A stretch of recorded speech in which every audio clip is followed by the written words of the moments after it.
പാണഞ്ചേരി ഗ്രാമപഞ്ചായത്തിൽ വനിതാ fitness centre പ്രവർത്തനം ആരംഭിച്ചു. ജില്ലാ പഞ്ചായത്തിന്റെ വനിതാ ഘടക പദ്ധതി പ്രകാരമാണ് പാണഞ്ചേരി ഗ്രാമപഞ്ചായത്തിൽ വനിതാ ഫിറ്റ്നസ് സെന്റർ പ്രവർത്തനം ആരംഭിച്ചിട്ടുള്ളത്. പീച്ചി ബ്ലോക്ക് ഡിവിഷനിൽ രണ്ടാമത്തെ വനിതാ ഫിറ്റ്നസ് സെന്ററാണ് പാണഞ്ചേരി ഗ്രാമപഞ്ചായത്ത് പട്ടിക്കാട് ബസ് സ്റ്റാൻഡിനടുത്തുള്ള വനിതാ കെട്ടിട സമുച്ചയത്തിൽ ആരംഭിച്ചിട്ടുള്ളത്. ഒരു വനിതാ ട്രെയിനറുടെ സഹായത്തോടു കൂടിയാണ് ഫിറ്റ്നസ് സെന്റർ പ്രവർത്തിക്കുക. ജില്ലയിലെ എല്ലാ പഞ്ചായത്തിലും വനിതാ ഫിറ്റ്നസ് സെന്ററുകൾ ആരംഭിച്ചിട്ടുണ്ട്. ഓരോ ഫിറ്റ്നസ് സെന്ററുകൾക്കും 5 ലക്ഷം രൂപ വീതമാണ് ജില്ലാ പഞ്ചായത്ത് ചെലവഴിച്ചിട്ടുള്ളത്.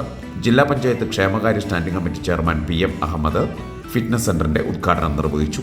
ജില്ലാ പഞ്ചായത്ത് അംഗം KV സച്ചു അധ്യക്ഷനായി.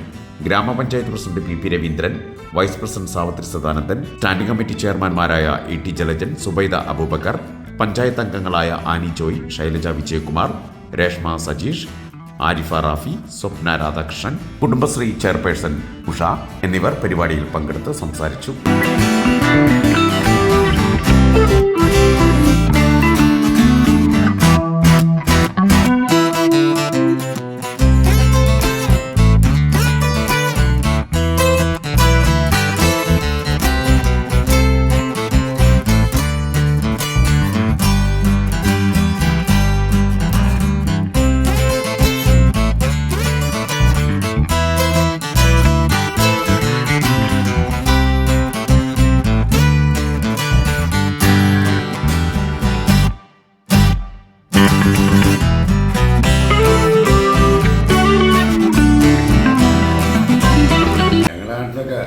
ആദ്യത്തെ മറ്റേ ഈ ഫിറ്റ്നസ് സെന്റർ ഉദ്ഘാടനം ചെയ്തത് അവിടെയാണ്.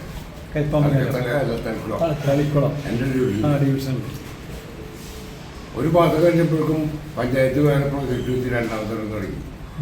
300 ആളെ മറ്റുള്ള രജിസ്റ്റർ ചെയ്ത് ഒരു രക്ഷയില്ല. അവിടെ മേളായിട്ട് അവസാനം പഞ്ചായത്ത് വേറെ തുടങ്ങി. അപ്പോൾ അങ്ങനെയാണ് അവിടുത്തെ സ്ഥിതി. ഇവിടെ ആ പ്രശ്നം അത്രയില്ലെന്നുണ്ട്. ഇതുപോലെ ചില ആളുകൾ ഉണ്ടെന്ന് ഉള്ളൂ. ഏതായാലും ഞങ്ങളുടെ അവസാന ദിവസമാണ് ഈ പുരുഷന്മാർ രവീന്ദ്രമഠം നാളെ കയറ്റാൻ പാടില്ല കേട്ടോ.